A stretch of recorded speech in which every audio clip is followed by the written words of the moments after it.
안녕하십니까, 최보람입니다. 경부고속도로 건설 공사 기간 동안에 인명사고가 적지 않았습니다. 어떤 이는 기계를 움직이다가, 또 어떤 이는 터널을 뚫다가 암만에, 그런가 하면 어떤 이는 장맛비에 떠내려가는 건설자재를 건지다가 사망했습니다. 그래서 경부고속도로 건설 기간에 사망한 사람들은 77명입니다. 공식적인 숫자만 그렇습니다. 하지만 과연 77명뿐이었을까요? 그 내막은 또 말씀드릴 기회가 있을 겁니다.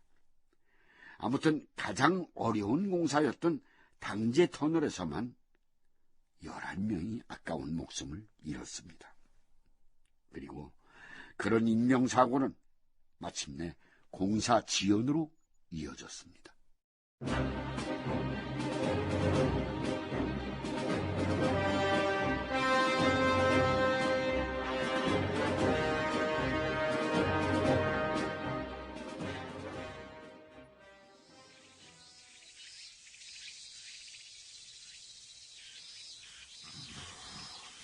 김 전무님, 시신이 부패하진 않을까요? 아무래도 오래 두면은 문제가 되겠죠. 냉동실이 있는 것도 아니고 큰일입니다. 유가족들한테 연락은 취하신 거죠? 먼 친척이라도 있는지 찾아보라고 직원들한테 지시는 했죠. 그런데 아마 시신 부고는 이 근처에 매장해야 할지도 모르겠습니다. 가족들이 그걸 원하겠습니까? 결혼도 안 한 방공포로들한테 가족이 어디 있습니까? 시신을 북으로 보낸다면 모를까.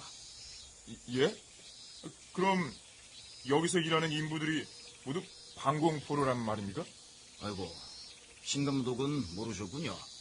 다는 아니고 꽤 돼요. 저기 있는 시신만 해도 세구 가운데 두 구는 방공포로입니다. 그래요? 탄광보다는 일당이 좋으니까 이쪽으로 온 거죠.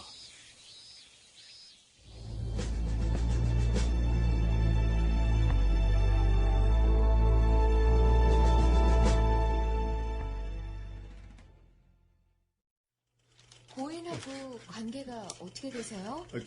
사촌이지라. 예, 사촌이시라고요? 경리 아가씨, 이제 어떻게 하면 된다요?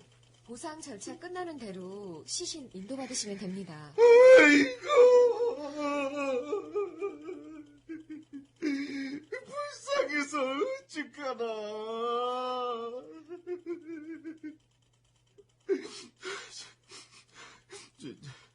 근데 보상금은 얼마나 나온다요? 글쎄요.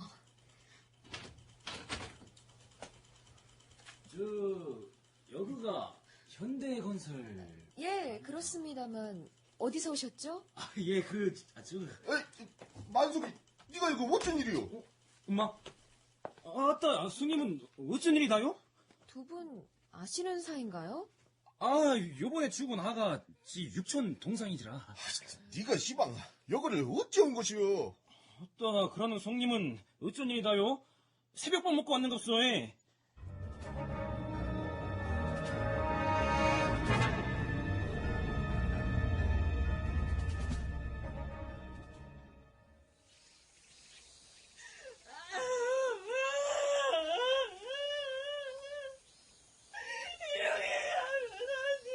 김 전무님, 저기 아까부터 관부 들고 오는 저 아주머니 또 누굽니까? 모르겠어요. 아까부터 뭘 물어봐도 대답은 안 하고 울기만 하네요. 사촌, 육촌 형들이 등장하더니 이번엔 이모 아니면 고모일지도 모르겠군요. 글쎄 말입니다. 네, 참. 어쨌든 보상금은 지급해야 할 거 아닙니까? 얼마 안 되는 돈이지만 확인해야죠. 나원 죽은 사람은 하나인데 보상금 달아온 사람은 세 사람이니.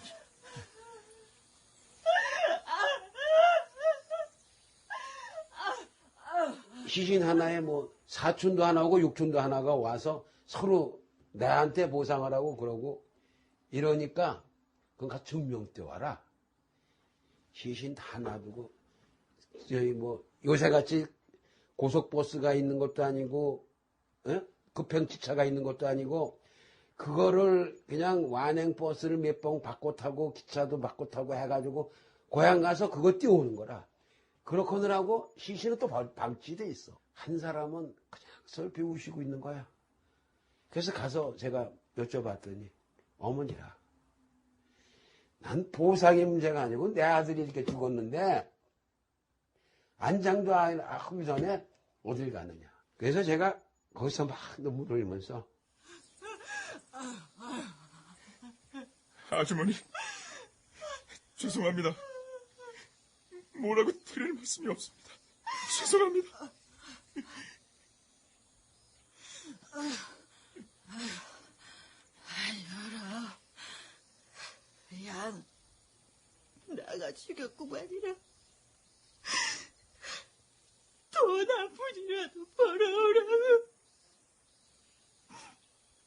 내 새끼 죽는 줄도 모르고 가보라고 등 떠민 게 나랄게요. 내가 죽이려니요, 내가. 아닙니다, 어머니. 우리 책임입니다.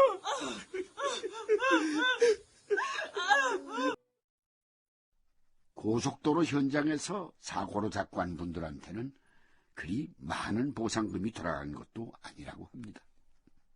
그때 시절이야 산업재해니 그런 개념이 원체 없었으니까요. 대개는 공사구간 근처에서 사는 분들이 일을 하셨지만 그 가운데에는 섬마을이나 농어촌 혹은 탄광에서 석탄을 캐던 분들도 있었다고 합니다. 그건 그렇고 이 당제터널 현장에 도사리고 있는 안반은 공사를 맡은 현대건설 정지용 사장에게도 적지 않은 골칫거리였던가 봅니다. 옥천공구 당제터널 공사가 나를 가장 당혹스럽게 했다.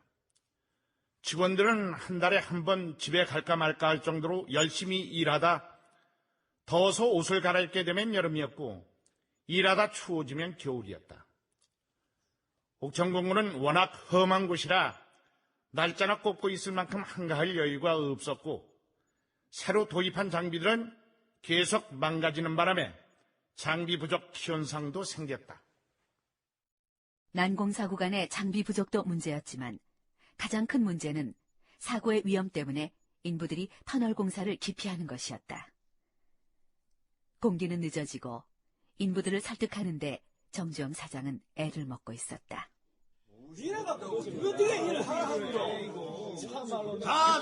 나 좀 봅시다. 나 좀 봐요. 여기요. 예, 사장님께서 여러분께 하실 말씀이 있다고 하시니까 잠깐만 좀 들어보세요. 사장님, 말씀하시죠. 그래. 자, 한마디만 하겠습니다. 우리 다시 일 시작합시다. 아니, 굴 속에서 사람이 죽어나오는데 앞뒤 안 보고 일하자고 하면 어쩝니까? 들어가면 죽어나올지 살아나올지 모르는 판국인데요. 사장님요, 입장을 좀 바꿔놓고 생각해 보이소마. 우리 터널 공사하는 사람들은 쉬는 시간도 없습니다. 쉬는 시간도 먼지먹어 하면서 쉬는 기라요. 막 사장님부터 들어가서 그러면 우리도 따라갈 겁니다. 맞습니다. 자, 조용. 여러분이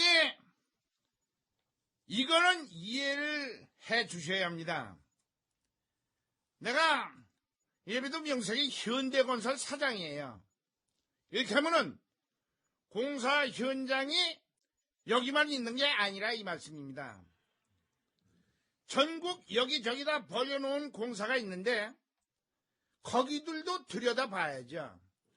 그렇게 하고 내가 여기서 꽃갱이 들고 굴 속으로 들어간다고 해서 일이 되는 게 아니라 이 말씀이에요.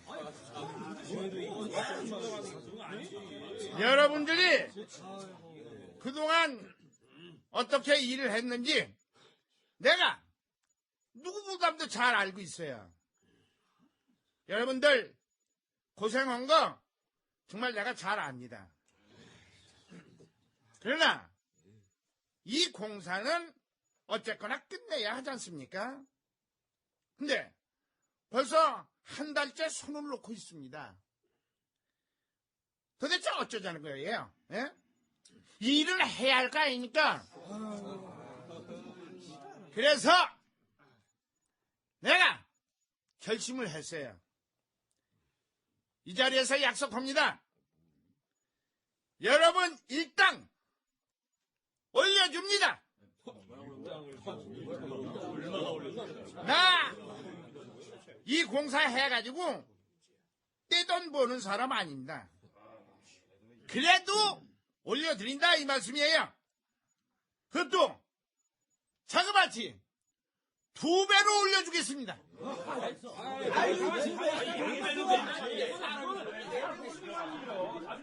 임금을 곱절로 올려준다고 해서 곧바로 공사가 재개되는 것도 아니었다. 불만은 여전했고 불평불만이 많은 몇 사람 때문에 다른 인부들까지 흔들리는 일도 덜어 있었다.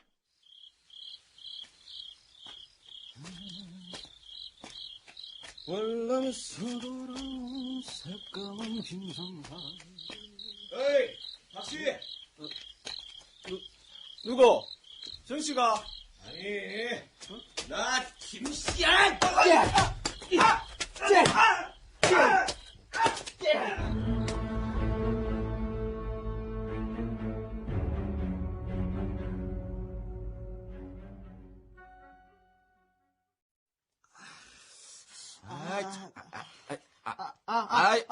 박형, 좀 참아봐요.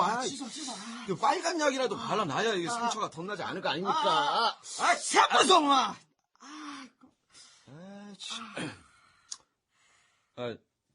미안합니다, 박형. 아예 각지게 넣고 미안하다고 하지 그럽니까? 미안합니다. 잊어버려요. 어서, 김정희, 하나 물어봅시다. 심대희가 나 데려다가 한번 저지라고 시키십니까? 아니요. 내 단독 범행이요. 그러면 하필 와 나를 때리십니까? 내가 무장태네. 괘씸해서 그랬어요. 괘씸해서. 뭐가 괘씸합니까? 박형이 인부들한테 일하지 말라고 하고 다닌 거 다 알고 있어요. 일하기 싫으면 박형이랑 안 하면 되지. 왜 선량한 사람들 선동해요? 내가 언제 사람들을 선동했다고 그러는겨? 자. 그만하고 우리 화해합시다. 예? 우리 소주 한 잔씩 합시다.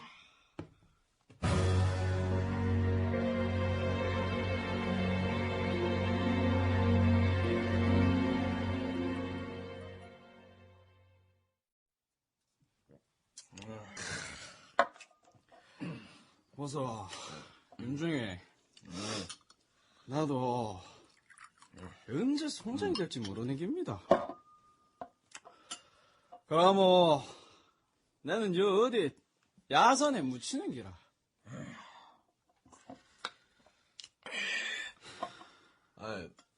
박형은 고향이 없어?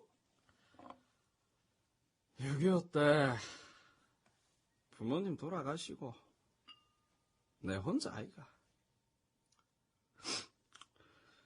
보따리 싸들고 고향으로 간다는 사람들 보면서 내가 얼마나 부러워했는지 아는겨. 박형. 고향 가봐야 반겨줄 사람도 없는 이 나 같은 떠돌이 인생. 여기서 골백도 보따리 싸도 갈 데가 없다 아이가.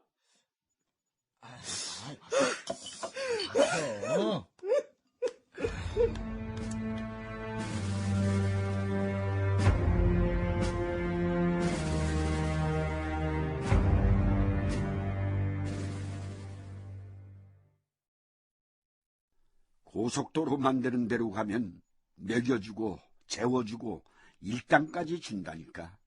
천리길 만리길을 찾아온 가난하고 외로운 사람들. 어쩌면 지금 우리는 아스팔트가 아닌 바로 그런 이들의 아픔으로 포장된 경부고속도로를 달리고 있는지도 모르겠습니다.